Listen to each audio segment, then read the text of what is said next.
ostensibly this is a review of this SmallRig AD-50 video tripod, but I wanted to contain this in a broader discussion of video tripods and if it's worth it to spend a little bit to a lot of bit more money on a more professional or semi-professional tripod in the long run. And admittedly, tripods aren't the most exciting bit of camera gear that you can invest in. I know it's probably tempting to get a cheap tripod so that you can get a fancy camera or a sweet lens. Understandable. But the point I want to make is that if you spend a little bit extra one time, then you probably won't have to spend any more on a tripod for a long time. SmallRig did send me the AD-50 tripod, so this is technically a sponsored video, so I will check that.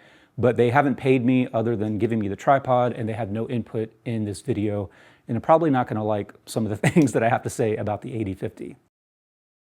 What is a video tripod? So I think there are two really important components to a video tripod. And for beginners, the first one is probably the most overlooked, and that is having a bowl adapter, whatever you want to call it. So what that means is that the head sits in a little bowl, and you can adjust the angle and the tilt of the head independently of the legs. And the reason that's important is that you don't have to fuss and fiddle with getting the legs exactly level. They can't be like totally cockeyed because the bowl doesn't have a huge range of motion or movement, but you don't have to worry too much about getting the legs completely at the same length. A lot of beginners maybe overlook this, but you really should have a level shot. So you should have it level on the tilt axis, so it should be straight, and then it should also be leveled on the side-to-side axis, so it shouldn't be tilted or giving you a Dutch angle. You should have a very specific reason to have your camera tilted either up or down or have it skewed side to side. So the bowl is component number one of a video tripod, and component number two, maybe even more importantly, is a fluid head. The fluid head allows you to pan and tilt very smoothly and precisely.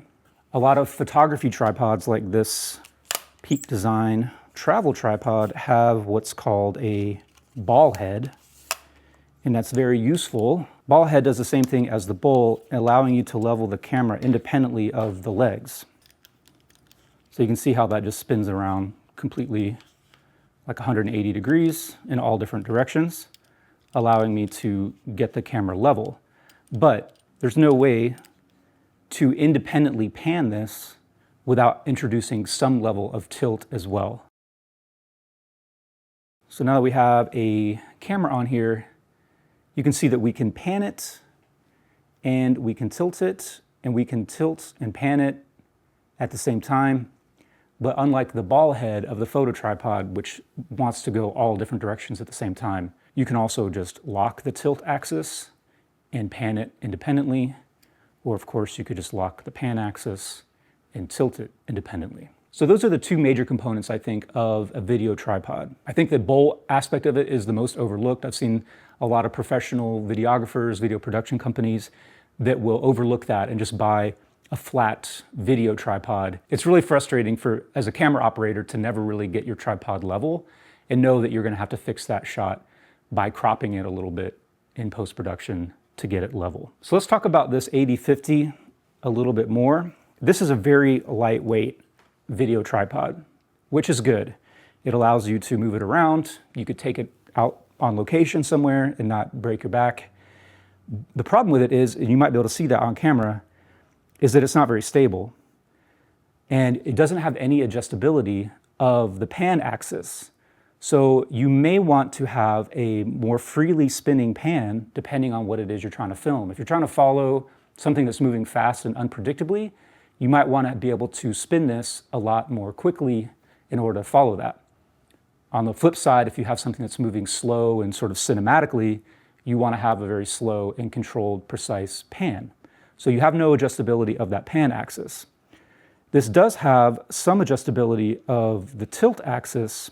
So here it is at the minimal amount of resistance, and here it's at the maximum. So depending on how heavy your camera is, you will definitely feel that. And the good thing about it too is it will hold your camera and lens in place. So you can let go of it and you know it's not going to fall forward or backward, which is good. If I go all the way over to the minimum, it still has enough resistance. You can see it's trying to spring back a little bit, the counterweight.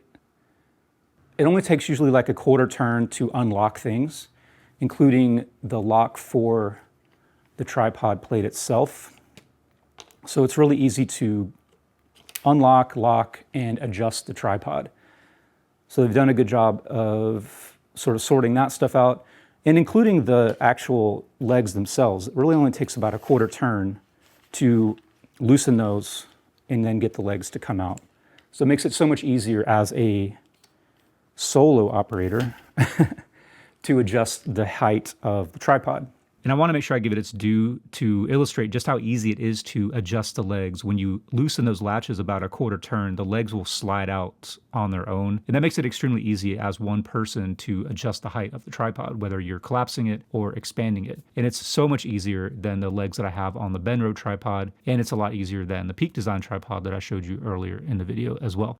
In order to adjust the bowl, you have this big handle underneath, so you can just loosen that. And it does have a level on the back so that you can get the head level and then tighten that, and you should be good to go. This has a mid-level spreader, and it is also easy to adjust that. So there's 3 knobs. You can just loosen those and then pull out the spreader. So this will help with my major beef in that the tripod isn't very stable. So having that helps to stabilize it, but you can still see as I pan this that the tripod is a little wobbly. So if you do want to pan it, I would recommend probably holding the tripod if you can do that. But if you needed to adjust your lens, then that's not really going to be an option. So let's look at the more expensive fluid head and see how it differentiates itself from the AD-50. This is the Benro S8 fluid head, and it's on some Benro aluminum travel tripod legs. So the cool thing about some more expensive options is that they're sort of independent. You can buy the head and you can buy a set of legs separately, or you could buy it as a kit, but you could always swap out the head with different legs, vice versa. And this is an old S8. I think they have a much newer model of this out, and this head is also way overkill for this size of camera and lens combo. They have smaller versions that have all the same functionality. And that's, Benro just is the example that I have, but other manufacturers make very similar heads to this one. And right off the bat, you can see one of the major differences between these two fluid heads. This one has adjustable pan, so it can spin extremely freely, unlike this one, which always has way too much drag in it. Well, too much drag for a lot of cases. So down here is the pan adjustability, and now it has a ton more resistance. Same thing with the tilt. It has little resistance in the tilt, and then I can just increase that amount of resistance. So it's really easy to get exactly the amount that you need for the shot that you're trying to get. Now on the flip side, I didn't mean to let go of that. This one will just flop forward or back if you let it go, but it has an adjustable counterbalance that will allow for you to dial in depending on the weight of your camera, and it will hold the camera in place so that you can let go and it won't flop forward. Now this camera is too light really for any of the counterbalances to just hold it, so it's always going to spring back, but it still gives you the peace of mind that your camera's not just going to fall forward or back. I bought this fluid head when I had a much bigger setup, when I thought I was going to be a professional something. So adjustability is the big difference between this more expensive fluid head versus that AD-50. But I've had this for, I don't remember exactly when I got it, 2016, 2017. So I've had it for 7 or 8 years, and it's been through some heavy use and abuse, and it's held up really well. The AD-50, on the other hand, this is the second one that SmallRig has sent me. The first one no longer pans because I think the head is sort of locked onto the bowl. And I haven't been able to figure out how to loosen it. I've tried WD-40, I've tried using a wrench, but it just seems like it's really fused on there. So you can't really freely pan it. There's like this friction that's not supposed to be in it. That's one problem with these bowl tripods, because you have a fluid head that bolts into the bowl, and they can become over tightened. But something like this has a bolt that you always have access to, so you always get a wrench and loosen that bolt if that happens. This one doesn't have a bolt that you can freely access. The handle on this tripod also is not adjustable in terms of its length. So you can loosen this up and adjust the angle. You could also flip it around if you like it in that orientation versus that orientation. And if you like it to be out towards the side a little bit, depending on where you're trying to set it up, you can, maneuver that to some degree. The bigger tripod, on the other hand, or the bigger fluid head, has a much more adjustable handle. So I obviously have the ability to move that angle around just like the other one, but I can also lengthen it quite a bit. So how much tripod do you need? It really depends on what you're going to do with it. I think a tripod like this makes a lot of sense for use in a studio where it's going to stay in one place, not get moved around a ton. And if it's going to be relatively like a locked off shot, if you just need a tripod to set up that's going to stay where it is for the most part, then this is really good because it is lightweight, it's easy to set up and break down. It's going to be a good option. I have used this a ton for YouTube videos for those reasons. I wouldn't recommend it for people who are, doing professional videography or client work, people who actually need to take this out with them all the time. I just don't know that it's going to hold up for you. And you're going to end up spending more money down the road because you're going to have to replace this or get one that has more functionality. For those types of uses, you're also going to want to have panning and tilting that is adjustable. And this tripod just doesn't give you that. And it's also just too unstable.